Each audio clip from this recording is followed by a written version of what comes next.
বলেছিলেন যে আপনারা দুর্নীতির টুটি চেপে ধরবেন। আমরা বুঝতে পারছি না কার টুট চেপে ধরা হয়েছে। হ্যাঁ, আমরা দুইটা জায়গায় টুটি চেপে ধরা দেখতে পাচ্ছি। একটা মিডিয়াকে সত্য প্রকাশে বারণ করা হচ্ছে, স্পষ্টত আমরা দেখতে পাচ্ছি।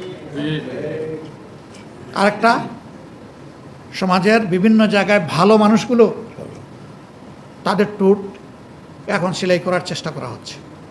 মনে রাখবেন,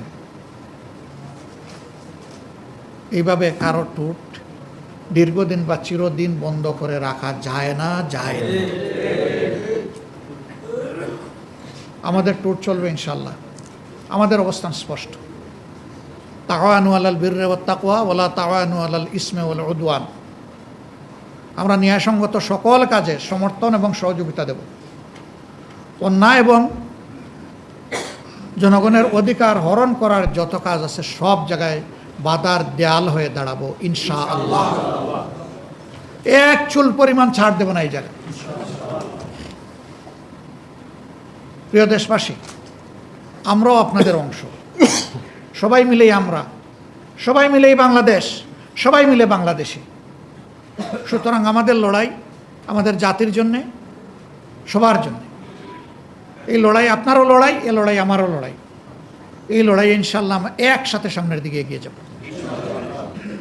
আমরা দৃঢ় আস্থাশীল, জনগণের সব দাবি আদায় হবে ইনশাআল্লাহ। গণভোটের রায়ও বাস্তবায়ন হবে ইনশাআল্লাহ। আইনি কোনো জটিলতা এই পথে বাধা হয়ে থাকতে পারবে না। আইন মানুষের জন্য, সংবিধান মানুষের জন্য। আইনের জন্য, সংবিধানের জন্য মানুষ নয়।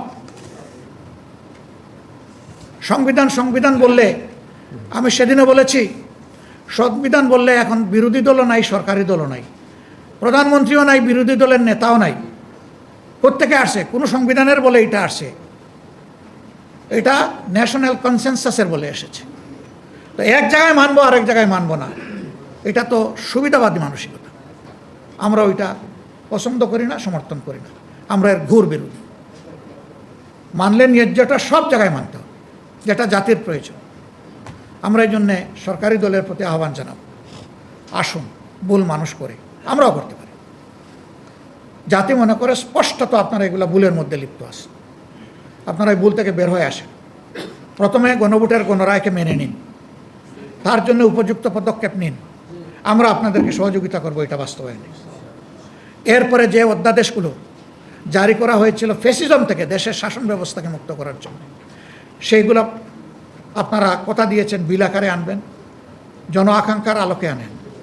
আমরা বলবো যেভাবে ওই অধ্যাদেশে ছিল তার চাইতে চুল পরিমাণ পিছনে যেন না যায়। সামনে আগানোর যদি কিছু থাকে সেটাকে আমরা সাধুবাদ জানাব। কিন্তু জনগণের উপরে ফ্যাসিজম কায়েম করার জন্য সামান্য কোনো ময়লা আবর্জনা যদি থাকে সেটা আমরা মানব না।